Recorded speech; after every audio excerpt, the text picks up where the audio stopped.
الحمد لله نحمده ونستعينه ونستغفره ونؤمن به ونتوكل عليه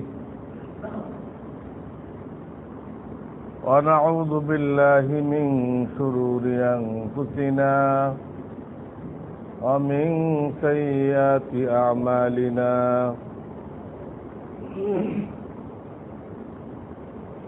من يهده الله فلا مضل له ومن يضلل فلا هادي له ونشهد أن لا إله إلا الله وحده لا شريك له ونشهد أن سيدنا ومولانا محمدا عبده ورسوله صلى الله تعالى عليه وعلى آله وأصحابه وبارك وسلم أما بعد فأعوذ بالله من الشيطان الرجيم بسم الله الرحمن الرحيم سبحان الذي أسرى بعبده ليلا من المسجد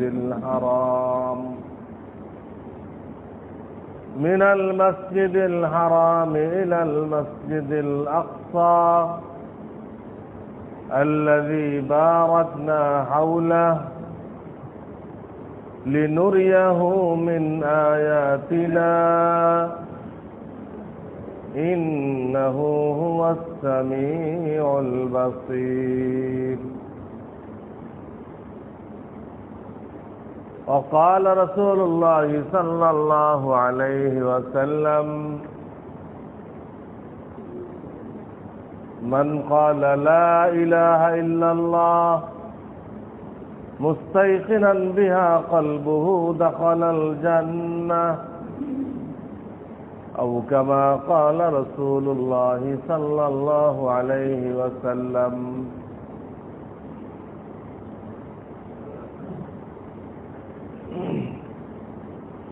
আলহামদুলিল্লাহ, আল্লাহ রাব্বুল আলামিন আমাদেরকে ইনসান জাতিকে সৃষ্টির সেরা করেছেন আর দুনিয়ার সমস্ত মাখলুককে তার সেবায় লাগিয়ে দিয়েছেন, তার সেবার মধ্যে লাগিয়ে দিয়েছেন।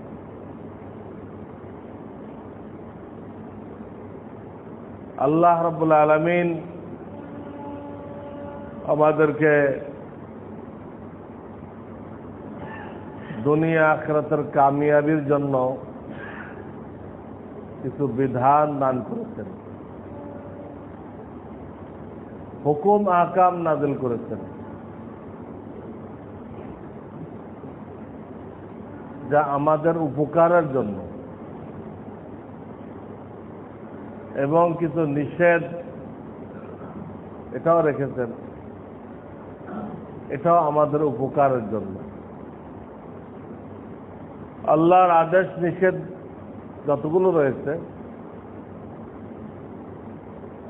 এর মধ্যে বান্দার ফায়দা, বান্দার কল্যাণ,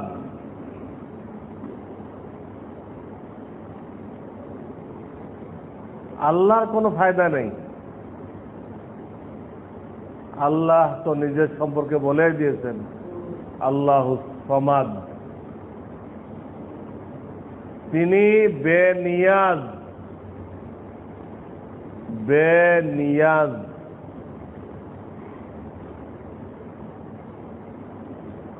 বেনিয়াজ অর্থ হলো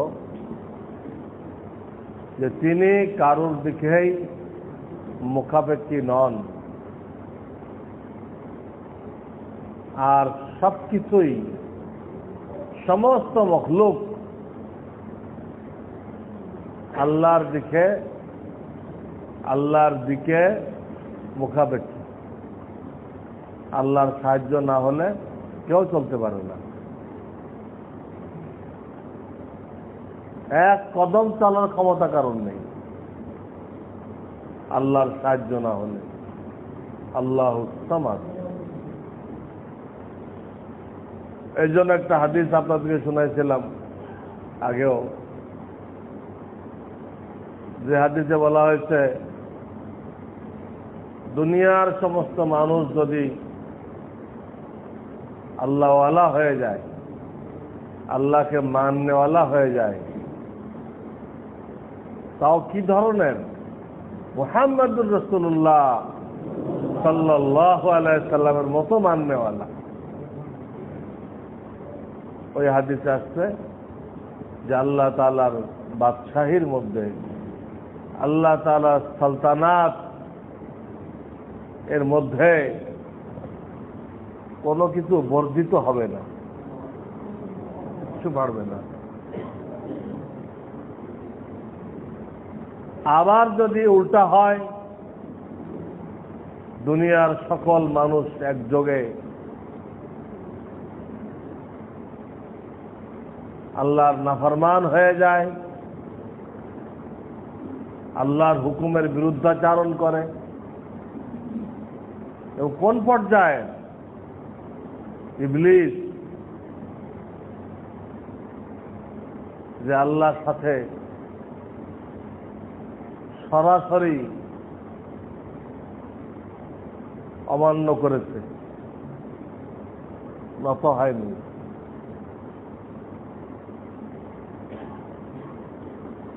এই ইবলিসের মতো হয়ে গেল। তো প্রিয় নবী বলেন এতে আল্লাহর সালতানাত, আল্লাহর মামলাকাত, আল্লাহর বাদশাহী এর মধ্যে কোনো কমি পয়দা হবে না, কোনো দিক থেকে কোনো কিছু কমবে না। আল্লাহ এইরকম স্বয়ং সম্পন্ন। সুতরাং এই হুকুমগুলো আমাদের ফায়দার জন্যই দিয়েছেন। যেই মানবে সে কামিয়াব হবে। আদেশ নিষেধের মধ্যে দুটো সাইড আছে। কিছু জিনিস অন্তরে মানতে হয়, কলব, যেটাকে শরীরের বাদশা বলা হয়, যার ইশারায় আমাদের পুরো বডি চলতে থাকে, এটা হলো শরীরের বাদশা, কলব। তো আল্লাহর কিছু আদেশ নিষেধ এই কলবের দ্বারা মানতে হয়, আর কিছু আছে হাত পাও চোখ কান এগুলোর দ্বারা মানতে হয়।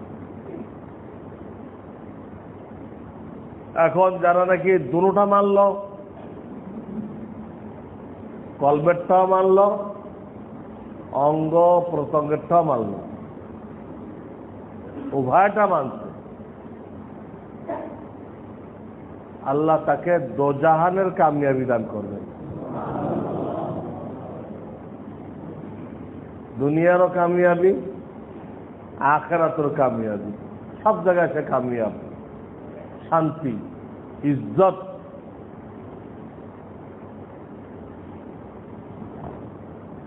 আর যদি একটা মানা হয়, শুধু কলবেরটা মানা হলো, অঙ্গ প্রত্যঙ্গটা মানা হলো না, তাহলে পরকালে কোনো এক সময় সে বেহেশতে যাবে, কিন্তু দুনিয়াতে পিটাই হবে। শুধু কলবেরটা মানলো, বিশ্বাস রাখলো, আল্লাহ আছে, জান্নাত জাহান্নাম আছে, সব আছে। বিশ্বাস ঠিক, কাজকর্ম ঠিক নেই, ইহুদ খ্রিস্টানের মতো। এই মৃত্যুর পরে কোনো এক সময় তার শাস্তি শেষ হওয়ার পরে নবী রসুল আলেম ওলামা কারোর সুপারিশে সে জাহান্নাম থেকে বেরোয় আসবে। কিন্তু দুনিয়াতে পিটাই হবে। আল্লাহ তাআলা কাফেরদেরকে দিয়ে তাকে পিটাই করবে। আল্লাহ কোরআনে বলে দিচ্ছেন, বা'আসনা আলাইহিম উলি বাসিন শাদীদ ফাজাসু খিলালাদ দিয়ার ওয়া কানা ওয়া'দাম মাফউলা। 15 পারার প্রথম পৃষ্ঠা,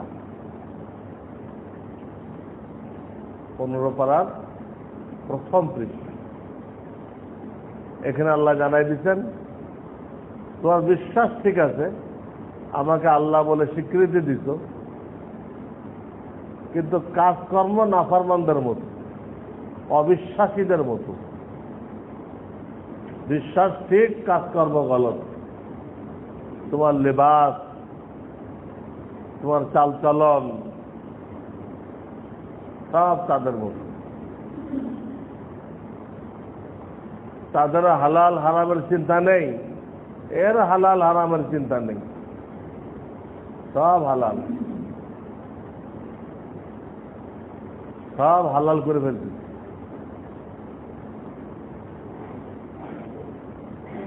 এই ধরনের মুসলমানদেরকে দুনিয়াতে আল্লাহ তাআলা শান্তি দেওয়ার কোনো ওয়াদা করেন নাই, পিটাইয়ের ওয়াদা করছেন, পিটাই হবে, কাফেরদের দ্বারা পিটাই হবে। এরা অন্তর দিয়ে মানছিল, কাজে পরিণত করে নাই। আর একটা আছে, এরা অঙ্গ প্রত্যঙ্গটা করতেছে, কিন্তু অন্তরের বিশ্বাস ঠিক নেই, অন্তরের বিশ্বাস ঠিক নেই। এই গ্রুপটা রসুলের জামানায় ছিল মুনাফিক, মুখে কলেমা পড়ত, 5 ওয়াক্ত জামাতের সাথে নামাজ পড়ত, জিহাদে যাইত, সব করত। তো যে আরো টেস্ট লাগাইত, বাহ্যিকভাবে জিহাদে গেছে, ওখানে যে মুসলমানদের মধ্যে অনৈক্য সৃষ্টি করতে চেয়েছে, বিভ্রান্ত করতে চেষ্টা করছে। লাভ হয় নাই, আল্লাহর দ্বীন আল্লাহ রক্ষা করবে, তাদের ষড়যন্ত্রকে আল্লাহ বাতিল করে দিচ্ছে।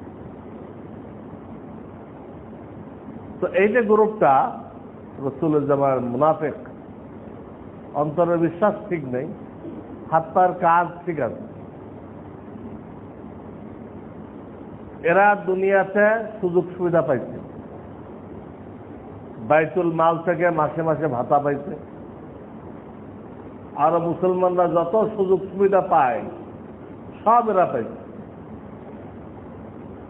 সব পাইছে। বাহ্যিক ঠিক ছিল, কিন্তু ইসলামের পক্ষে কাজ করে নাই। মুসলমানদের মধ্যে ফাটল ধরাইতে চেষ্টা করত, গ্রুপিং করতে চেষ্টা করত। এরপরে নামাজ পড়ে, রোজা রাখে, তো দুনিয়াতে এরা পেয়ে গেছে। এদের ব্যাপারে বলা হয়েছে কবরে, হাসরে এরা কাফেরের কাতারে কাফের, সেখানে তাদের ভয়ানক শাস্তি হবে, কঠিন আযাব হবে। এই গ্রুপটা এখনো আছে,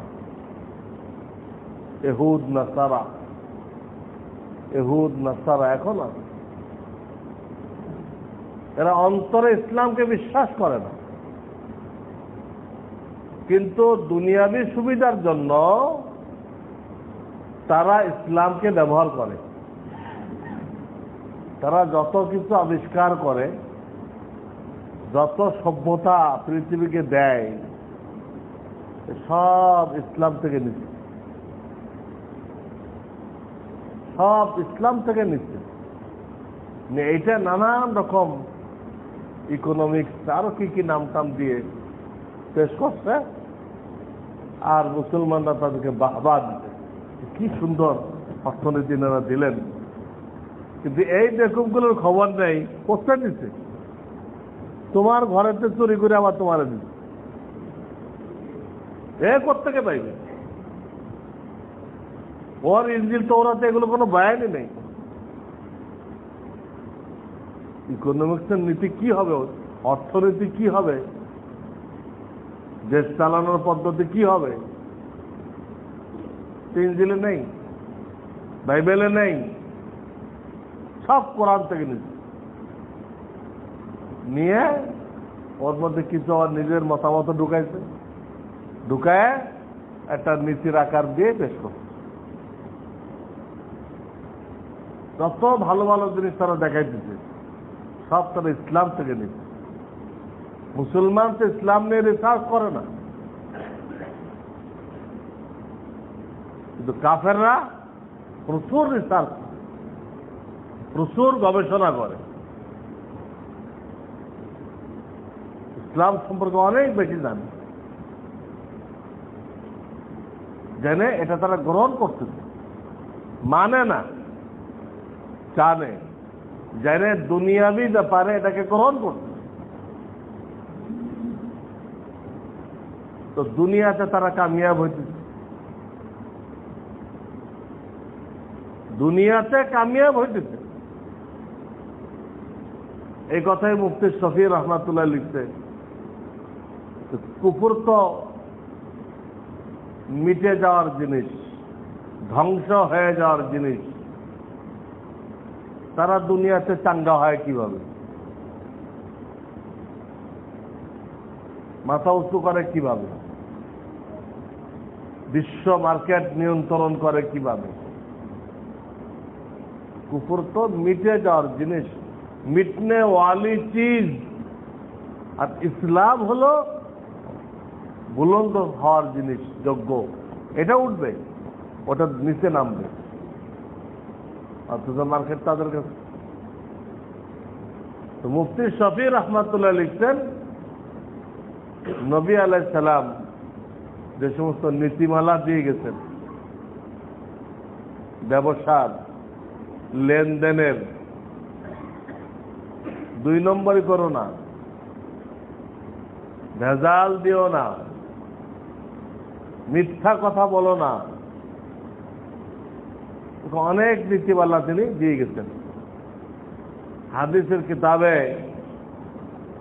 ভিন্ন অধ্যায় আছে, প্রত্যেকটা হাদিসের কিতাবে অধ্যায় আছে যে ব্যবসা সম্পর্কে আল্লাহ রসুল কি বলেছেন, চাষাবাদ সম্পর্কে, জমিন বর্গা দিবেন কি বলেছেন, প্রত্যেকটা হাদিসের কিতাবে বাবুল মুজারাআত রয়ে গেছে। প্রত্যেকটা ব্যাপারে নীতিমালা তিনি দিয়ে গেছেন। এই কাফেররা, ইংরেজরা ইমান আনে না, অনেকে ইমানও আনতেছে মাশাআল্লাহ, আমি মেজরিটির কথা বলছি, একটা সংখ্যক তো ইমান আনতেছে, ওই রিসার্চ করতে যায় মুসলমান হয়ে যেতে, আর অনেকে ওই দুনিয়ার আরাম আয়েশের জন্য এটা গবেষণা করে, মুসলমান হয় না। তো গবেষণা করে কোরআন হাদিস। হযরত ওমর রাদিয়াল্লাহু তাআলা তার শাসন আমল কেমন ছিল, কিভাবে বাদশাহী করলেন উনি, এইগুলো তারা দেখে, এইগুলো গ্রহণ করে। তখন মুসলমানরা তাদের প্রতি আকৃষ্ট হয়ে যায়। এত আখলাক, এত চরিত্র এদের। কথার কথা আপনি জিজ্ঞেস করেন, ভাই আমি এই জায়গায় যাব, এটা কোন জায়গায়? একটা খ্রিস্টানকে জিজ্ঞেস করলেন যে আমি এই জায়গায় যাব, এটা কোথায় আছে? দেখা যাবে এটা মৌখিক বললে হতো, আপনি সোজা যান, যে ডাইনে যাবেন, গেলে পেয়ে যাবেন। তা না করে সে কি করতেছে, আপনাকে লয়ে ওখানে পৌঁছায় দিচ্ছে। আপনি দেশে এসে গল্প করলেন, হুজুরা কেন খারাপ করে এদেরকে, আমি তাদের যে চরিত্র দেখছি ফেরেশতার মতো চরিত্র, কিন্তু এটা কেন করতেছে? এইভাবে তারা মুসলমানদের দিল জয় করে। জয় করার পরে সুযোগ বুঝে তারা ওই বাইবেলের দাওয়াত দেয়, দিয়ে খ্রিস্টান বানায়। আগে দিল জয় করে, দিল জয় করার জন্য ইসলামের নীতিগুলো তারা নিয়ে নিচ্ছে।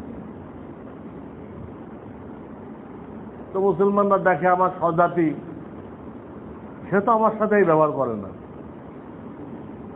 আমার স্বজাতি, সেও তো আমার সাথে এত সুন্দর ব্যবহার করে না।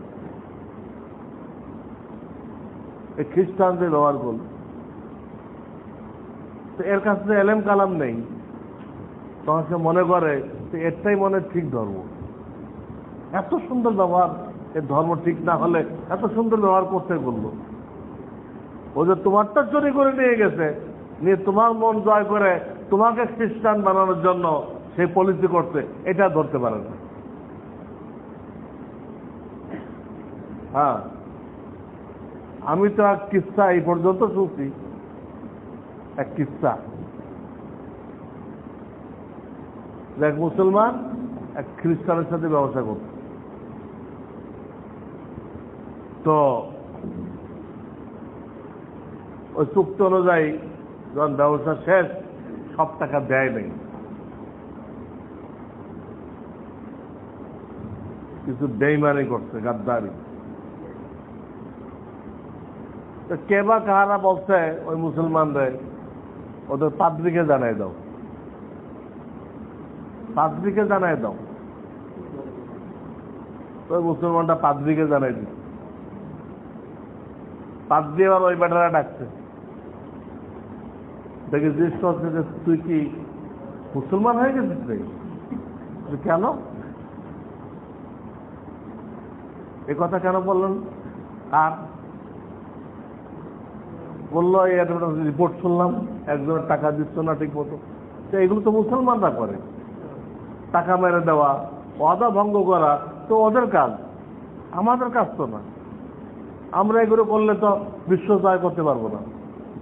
আমরা যদি এগুলো করি তাহলে আমরা বিশ্ব জয় করতে পারবো না। আমাদের বিশ্ব জয় করতে হবে, আমাদের তো চরিত্র দেখাইতে হবে মানুষকে, না দেখাইলে কেমনে আমাদেরকে আকৃষ্ট হবে? তাড়াতাড়ি ওর টাকা দিয়ে দেবো, তাড়াতাড়ি ওর টাকা দিয়ে দেবো, এই কথার উপরে। তুই কি মুসলমান হয়ে গেল? এলে বাটপারি তো তারা করে, আমরা তো করি না। নাউযুবিল্লাহি মিন যালিক। চিন্তা কর এই হালাত। মুসলমানদের ওয়াদা ভঙ্গ, 2 নম্বর কারবারি, এটা এই পর্যন্ত যাই পড়ছে। বরং অনেক লোক, অনেক কাফের রিসার্চ করে এই পর্যন্ত পড়ছে যে ইসলাম একমাত্র সহি ধর্ম, আরগুলো বাতিল। তো মুসলমান কেন হইতেছে না? এক জায়গায় সে আটকাইছে। আমি বইতে যে ইসলাম পড়লাম,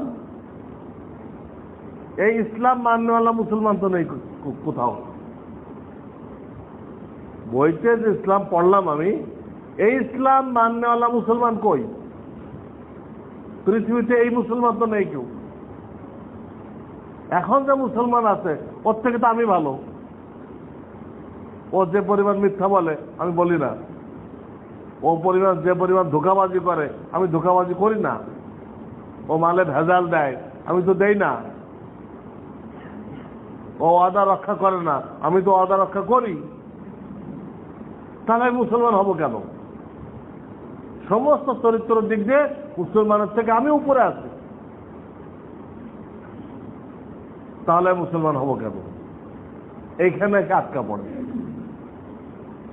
কাজেই কাফেরদের মুসলমান হওয়ার জন্য অন্তরায় বাধা আমরা মুসলমানরা।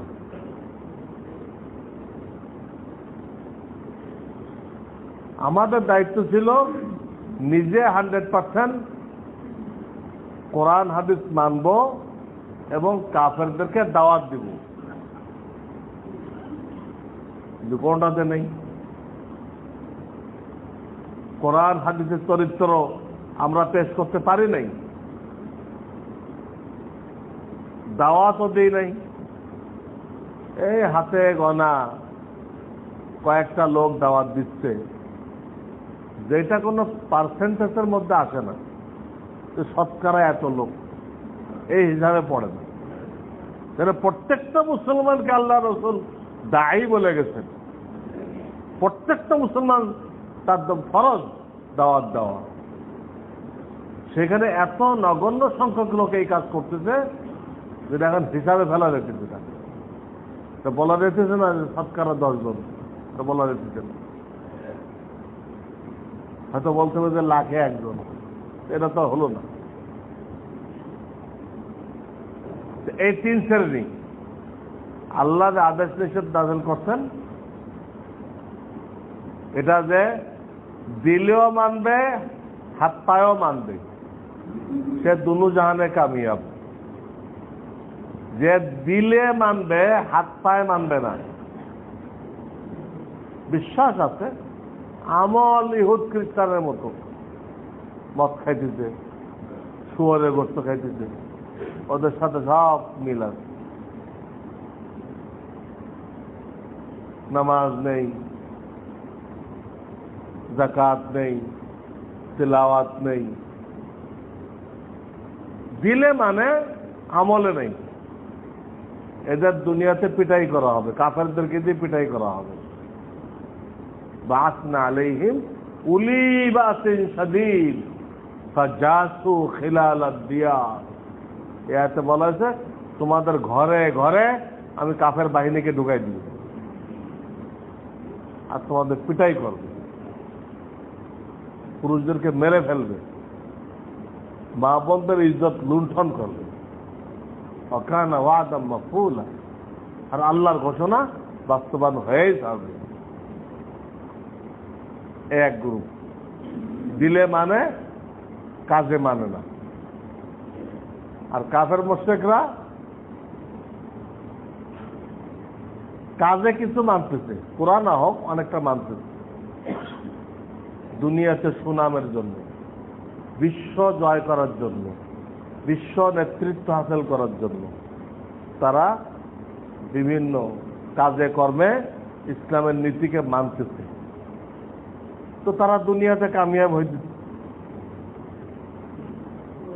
হাত পা একটা মানলে দুনিয়াতে কামিয়াবি হবে, কিন্তু মরার পরে কোনো কামিয়াবি নেই, আবাদুল আবাদ জাহান্নাম। এই 3টা সূরত আছে।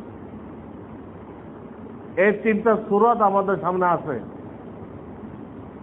কারণ আমাদের বুঝে আগাইতে হবে যে অন্তরের ইমানও ঠিক, হাত পায়ের আমলও ঠিক, দুনিয়াতেও কামিয়াব আখিরাতেও কামিয়াব। দুটা ঠিক করলে দুটো জাহানে কামিয়াব। অন্তরে বিশ্বাস আছে, জাহেরি কাজকর্ম খ্রিস্টানদের মতো, লেবাস পোশাক চেহারা খ্রিস্টানদের মতো। দুনিয়াতে পিটাই করা হবে, কাফেরদেরকে পাঠাই দিয়ে আল্লাহ পিটাই করবে।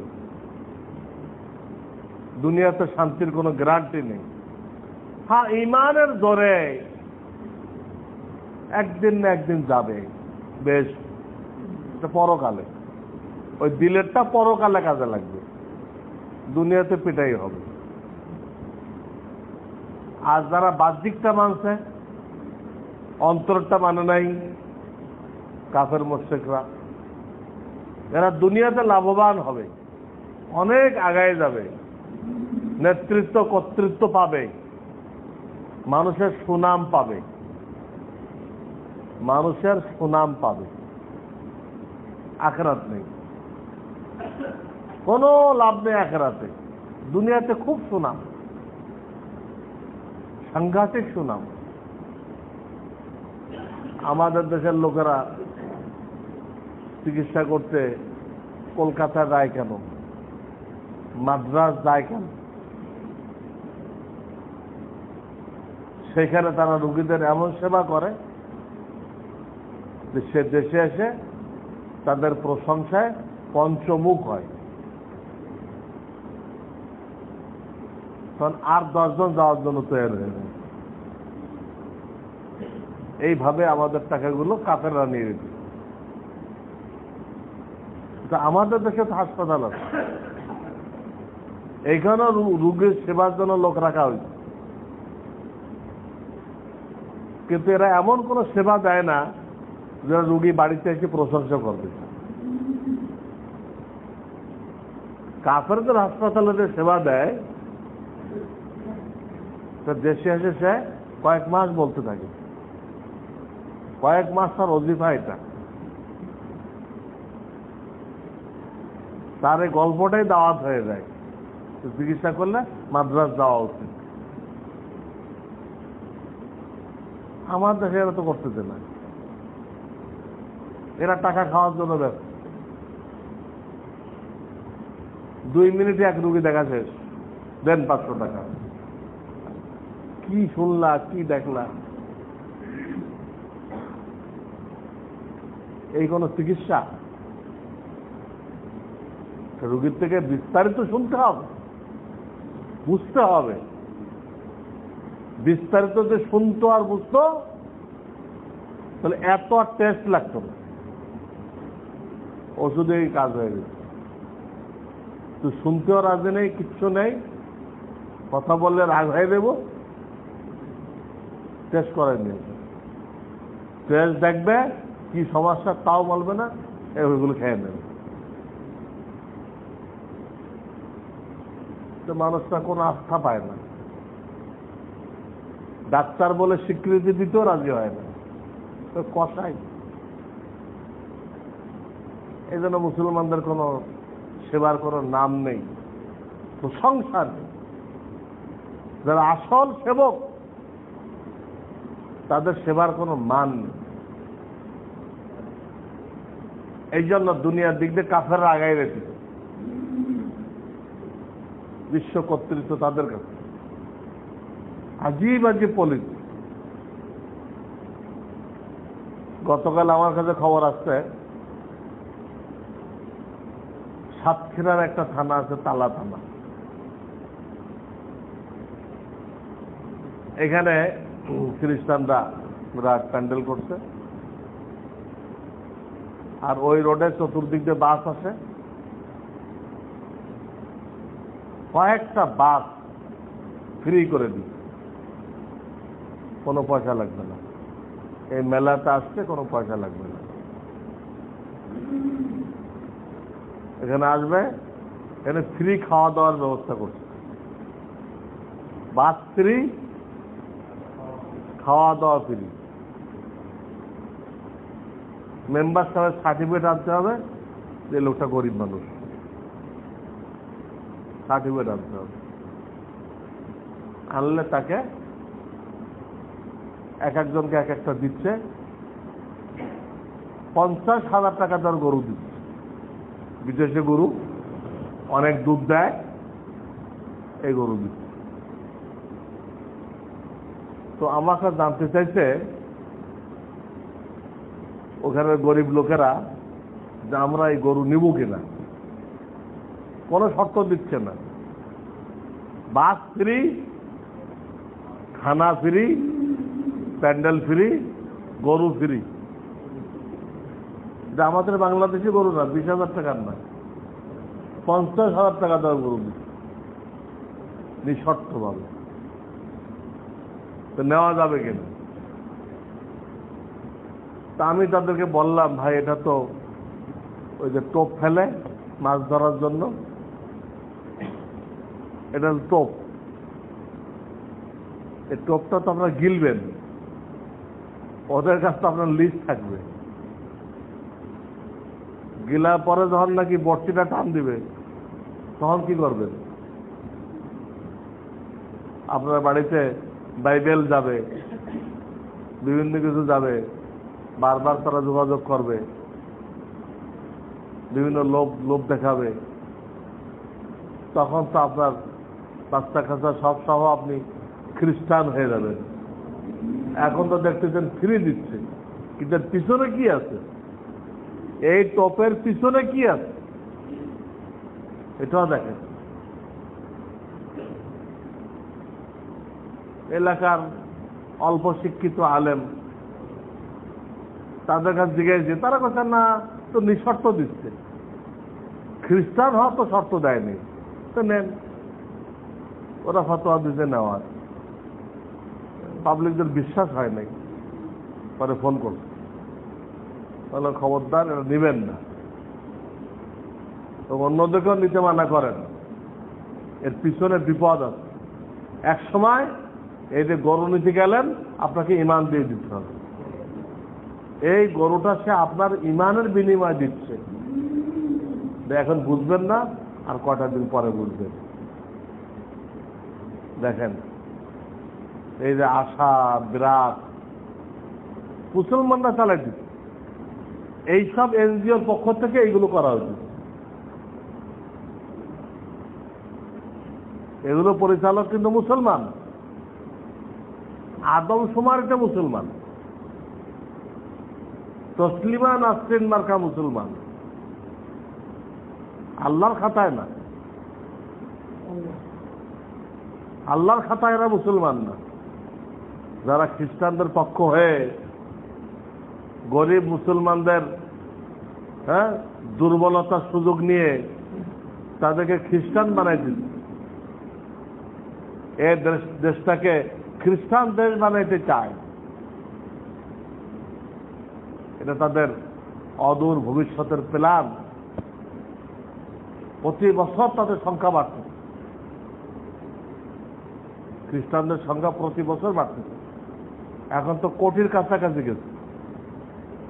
বাংলাদেশের শুরুতে ছিল 5 লক্ষ, আর এই কয় বছরে কোটিতে চলে গেছে, এত দ্রুত বাড়তেছে। তাদের যে কোনো সময় যে কোনো এলাকা নিয়ে যদি ঘোষণা দেয় যে এটা একটা খ্রিস্টান দেশ, পার্বত্য চট্টগ্রাম নিয়ে ঘোষণা দিতে পারে, রংপুর দিনাজপুরের বর্ডার এলাকা নিয়ে ঘোষণা দিতে পারে, তো সরকারের কিছুই করার নেই, ওটা মানতে হবে। ওদের পিছনে আমেরিকার সাপোর্ট থাকবে। যেমন কয়েকদিন আগেই ইন্দোনেশিয়ার বিরাট এরিয়া, পূর্ব তিমুর বলে, ইন্দোনেশিয়ার বুক তীরে একটা খ্রিস্টান রাজ্য হয়ে গেল, পূর্ব তিমুর। আপনার বাংলাদেশের বুক তীরে যে আর একটা পূর্ব তিমুর হবে না, কে গ্যারান্টি দেবে?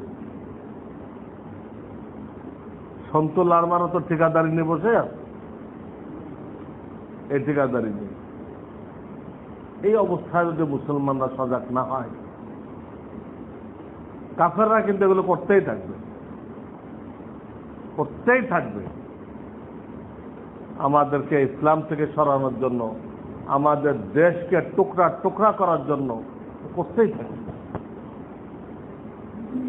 তো মুসলমান যদি সচেতন হয়, তারা দিন সম্পর্কে এলেম অর্জন করে, আমল করে, তাহলে আল্লাহর ওয়াদা আছে, তাদের কোনো ষড়যন্ত্র আল্লাহ তাআলা বাস্তবায়িত হইতে দিবেন না। সেই ক্ষেত্রে আল্লাহর ওয়াদা, ওয়া মাকারু ওয়া মাকার আল্লাহ আল্লাহু খায়রুল মাকিরিন। যত ষড়যন্ত্র করুক আল্লাহ এগুলো উল্টা করে দিবেন, আল্লাহ আদা করতে।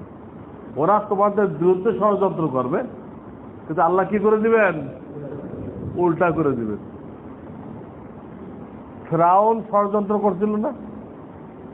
মূসা আলাইহিস সালামকে মারার জন্য ফিরআউন লক্ষ লক্ষ শিশু মারে নাই? মারছিল? কিন্তু আল্লাহ কি ফিরআউনের ষড়যন্ত্র উল্টা করে নাই? করে মূসাকে ফিরআউনের ঘরে লালন পালন করে নাই? এই হলো আমাকারু আমাকার আল্লাহ আল্লাহু খায়রুল মাকিরিন। ওরা ইসলামের বিরুদ্ধে করে, আল্লাহ ওটা ঘোরায় কি করে? ইসলামের পক্ষে নিয়ে আসে। খ্রিস্টানরা ব্যবসা করতে এসে এদের দখল করে ফেলল, হিন্দুদের সাথে সাজেশ করে ষড়যন্ত্র করে সেই মীর জাফরকে কাঠপুতুল, এই কাঠপুতুল বানায় এদেশ নিয়ে গেল। নিয়ে এত বড় শক্তিশালী হলো যে এক ধাক্কায় দিল্লির সিংহাসনও নিয়ে নিল। পয়লা তো পুরাটা নেয় নাই, বাংলা শাসন নিয়েছিল। এই ব্যারাক অফিস বানাইছে না, এটা অফিস বানাইছিল পয়লা। মানে গুদাম বানাইছিল, মানে সরকারকে বলল যে গোদামের পাহারাদার লাগবে, আমাদের কিছু পাহারাদার আনতে হবে, নাইট গার্ড। নাইট গার্ড যা আসছে লন্ডন থেকে, সব একটা মেজর জেনারেল, এইগুলো লয়েছে কি নাইট গার্ড। আর এখান থেকে কিছু হিন্দু মিন্দু নিয়ে ওই নাইট গার্ডকে দিয়ে ট্রেনিং দিয়ে একদম পাকাপোক্ত সোলজার বানাই, এদেরকে দিয়ে দিল্লির সিংহাসন দখল করে ফেলল। দখল করার পরে তারা এই চালু করলো, এখন স্কুল কলেজ দেখতেছেন এই সিলেবাস তারা চালু করলো। ইসলাম বিবর্জিত সিলেবাস ওরা চালু করলো, আলিয়া মাদ্রাসা ওরা চালু করলো। আমাদের ইসলামী ফাউন্ডেশন থেকে একটা বই বের করছে আরো আগে, এখানে আলিয়া মাদ্রাসার ইতিহাস লিখছে, আপনারা সংগ্রহ করে দেখেন। এর ৩৩ জন প্রিন্সিপাল খ্রিস্টান ছিল, তাদের প্রত্যেকের পিরিয়ড উল্লেখ কে কতক্ষণ ছিল। তো এটা কি মাদ্রাসা হলো যে মাদ্রাসার প্রিন্সিপাল কি খ্রিস্টান? এই মাদ্রাসা থেকে কি আলেম তৈরি হবে চিন্তা করেন। এই তারা এই মুসলমানদেরকে ধোঁকা দেওয়ার জন্য এটা করল। এবং তখন তারা ঘোষণা করলো আমাদের এই দুটা সিলেবাস আছে, একটা স্কুল কলেজ আর আলিয়া মাদ্রাসা, এই দুটাতে না পড়বে তাকে শিক্ষিত বলা যাবে না, তাকে কোনো চাকুরি দেওয়া যাবে না, তাই সে কোরআন হাদিসে যত পারদর্শী হোক, একদম ঘোষণা করে দিল। সেখান থেকে আজ পর্যন্ত, সেখান থেকে আজ পর্যন্ত ওদের 200 বছর, তারপরে ধরেন আরো 60 বছর, 260 বছর আগে ঘোষণা দিচ্ছে তাদের সিলেবাস না পড়লে শিক্ষিত বলা যাবে না। তারপর তারা চলে গেছে আন্দোলনের মুখে, দেওবন্দি ওলামাদের আন্দোলনের মুখে চলে গেছে, কিন্তু ঘোষণার মধ্যে কোনো রদবদল হয়নি, ঘোষণা বহাল আছে। এরপরে দুটা দেশ, পাকিস্তান গেল, বাংলাদেশ হলো, কিন্তু ঘোষণা ওইটাই। তো ইংরেজটা না পড়লে তাকে শিক্ষিত বলা যাবে না, সে মূর্খ। ওদের প্ল্যান ছিল, খ্রিস্টানদের প্ল্যান ছিল, যখন আলেমরা চাকরি বাকরি পাবে না তো না খেয়ে মরবে, তখন বাধ্য হয়ে আমাদের কাছে এসে ধর্ণা ধরবে, খ্রিস্টান ধর্ম গ্রহণ করতে বাধ্য হবে। গরিব হয়ে গেলে, না খায় মরতে লাগলে বাধ্য হয়ে যান বাঁচানোর জন্য ওদের দিকে আগাবে, এই প্ল্যান ছিল। এই প্ল্যান করে তারা এটা বলছিল যে না, আমাদের শিক্ষা না হলে শিক্ষিত বলা যাবে না, চাকরিও দেওয়া যাবে না। উদ্দেশ্য ওলামায়ে কেরামের পরিবারদেরকে একদম গরিব নিঃসহায় করে দেওয়া, বিয়ে শেষ পর্যন্ত যাতে খ্রিস্টানদের সাহায্য গ্রহণ করে বাধ্য করা, এটা তাদের প্ল্যান ছিল। এই প্ল্যান নিয়ে তারা এগুলো করে গেছে এবং এই সিলেবাসের ফলাফলও বলে দিয়ে গেছে, যেটা পড়ে তোমরা দেখতে ভারতীয় থাকবা, তোমাদের চরিত্র খ্রিস্টানদের চরিত্র হয়ে যাবে, ক্লিয়ার বলে দিয়ে গেছে। ইসলামের জন্য কোনো দরদার থাকবে না তোমাদের, নেইও। আজকে কোরআন শরীফ যদি ডাস্টবিনে ফেলে দেয়, কেউ বেরোবে মোকাবেলা করতে? বেরোবে না। কেন? আমার নেত্রী বলে নাই, আমার নেত্রী বলে নাই। তাহলে নেত্রীকে খোদার উপরে নিয়ে গেছে। এই জায়গায় আল্লাহর হুকুম প্রতিবাদ করো, কিন্তু মুসলমানরা করতেছে না। কেন করল না? আমার নেত্রী বলেন না, এটা উনি না বলে আমি করতে পারি না। তাহলে আল্লাহকে যে পরিমাণ মানার দরকার ছিল তার থেকে বেশি মানা হয়েছে রাজনৈতিক নেতাকে, আল্লাহর থেকে বেশি। তাহলে এই মুসলমানের কি ইমান আছে? আর এই মুসলমান কোন কারখানাতে তৈরি হলো? ওই লর্ড ম্যাকেলের কারখানাতে তৈরি হলো। লর্ড ম্যাকেলের কারখানা থেকে এই মুসলমান তৈরি হয়েছে। খোলস, এটা খোলস, এটা এর অন্তরে নেই কিছু। এই জন্য হক্কানি ওলামায়ে কেরামের সোহবত, হক্কানি ওলামায়ে কেরামের সোহবত আসলে দিলের মধ্যে ঈমান আসবে, তখন সে খ্রিস্টানকে বন্ধু মনে করবে না, খ্রিস্টানকে বন্ধু মনে করবে না, তার চক্রান্ত সম্পর্কে সে সতর্ক হবে। তো ওরা ওই চক্রান্ত করছিল যে আলেম সমাজকে গরিব করতে পারলে এদেরকে বাগে আনা যাবে, এই প্ল্যান নিয়ে তারা এটা করছিল। কিন্তু বহুদিন রিসার্চ করার পরে পরে ওই ফেরাউনের কিস্সার মতো হয়ে গেছে, যে মুসাকে মারার জন্য এত শিশু মারলো, সেই মুসা রয়ে গেল। ওরা আলেমদেরকে গরিব বানাই দিতেছিল, গরিব বানায় খ্রিস্টান বানাইবে, তাদের কিচ্ছু লাভ হয় নাই। যারা যত গরিব হইতেছে তত মাদ্রাসায় ছাত্র বাড়তেছে আর স্কুলে ছাত্র কমতেছে। মুসলমানরা যত গরিব হইতেছে, খ্রিস্টান হইতেছে না, খ্রিস্টান তো হিন্দু মিন্দু এগুলো কি হয়েছে, কি বলে, মুসি, গারো, সাঁওতাল, এরা খ্রিস্টান হইতেছে জমায়। মুসলমানরা গরিব হয়ে খ্রিস্টান হইতেছে না, তো মাদ্রাসায় ভর্তি হইতেছে, তো লাভ হলো কি? মাদ্রাসায় ভর্তি হতে আলেম হইতেছে, হয়তো খ্রিস্টানদের বিরুদ্ধে লাগছে। ওরা যারা চাইছিল যে গরিব বানাইলে আলেমরা দমে যাবে, কিচ্ছু লাভ হয়নি। আলেমের সংখ্যা ওদের এই পলিসির কারণে অনেক গুণ বেড়ে গেছে, অনেক গুণ বেড়ে গেছে। এই পলিসি না করলে এত আলেম হইতো না, যত আলেম হইত। এতে পরে ওরা পলিসি পাল্টায় এখন বলতেছে আমাদের পলিসি ভুল হয়ে গেছিল, এটা এখন সংশোধন করতে হবে। কি সংশোধন করতে হবে? ওরা সরকারদেরকে বলে দিচ্ছে তোমরা এদেরকে অনুমোদন দাও, দিয়ে এদেরকে সরকারি চাকরিতে নাও। সরকারকে বলছে এটা।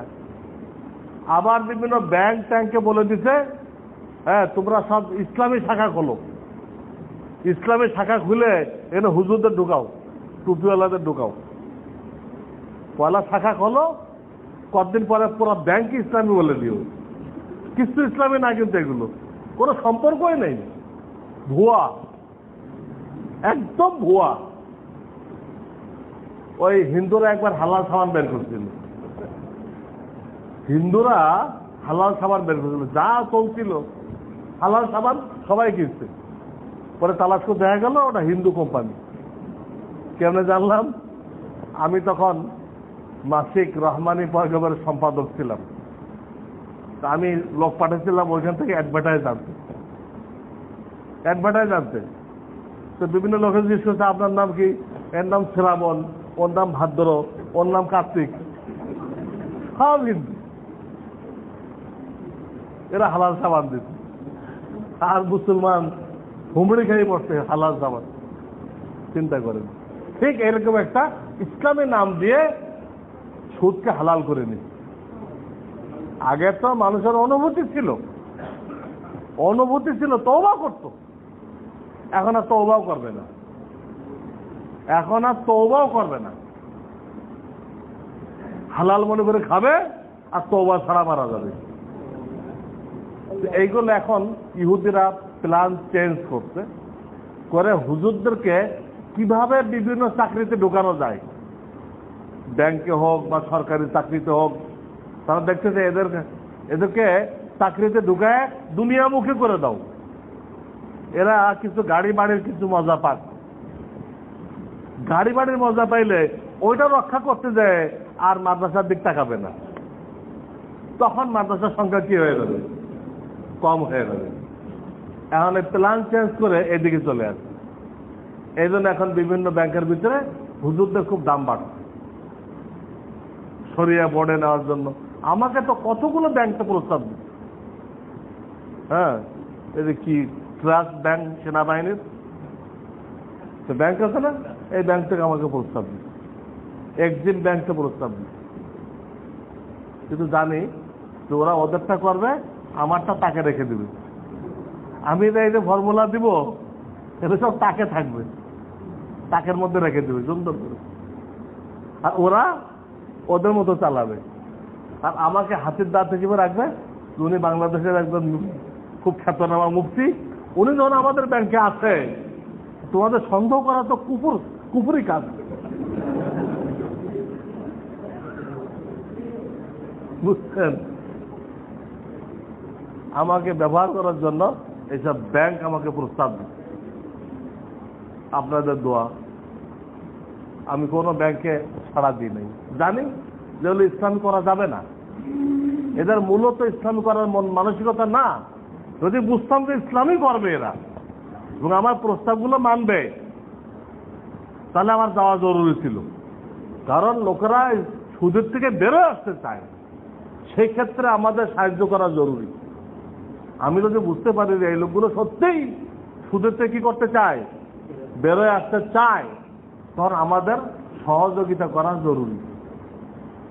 কিন্তু আমি বুঝতেছি যে আমাকে হাতির দাঁত হিসেবে ব্যবহার করা হবে, ওরা ওদেরটা চালাবে, ওদের কাজের মধ্যে কোনো পার্থক্য হবে না।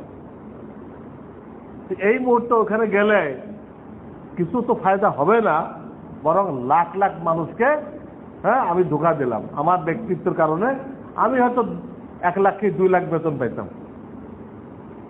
শরিয়া বোর্ডের চেয়ারম্যান হলে 1 লাখ থেকে 2 লাখ বেতন পাওয়া যায়, গাড়ি পাওয়া যায়, বাড়ি পাওয়া যায়, এই সুবিধা পাইতাম। কিন্তু কি পরিমাণ লোক গুণাগার হইতো আমাকে দেখে। আমি একজন মুফতি, এই সুবিধা আমাকে চিনে মানুষ, তারা সব আমাকে আর কেউ জিজ্ঞাসা করতো না। ওইসব ব্যাংকে ঢুকলে আমাকে জিজ্ঞাসাই করতো না, হুড় হুড় করে তারা ওখানে গ্রাহক হয়ে যেত।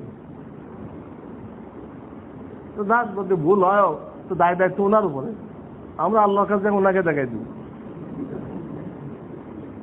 এইভাবে তারা কিন্তু এখন প্ল্যান নিচ্ছে যে আগের পলিসি চেঞ্জ করে আলেম ওলামাকে চাকরিতে ঢুকাইতে হবে, ঢুকায় ওদেরকে দুনিয়ার মজায় লাগাই দিতে হবে, যাতে মাদ্রাসায় শিক্ষক ছাত্র কমে যায়।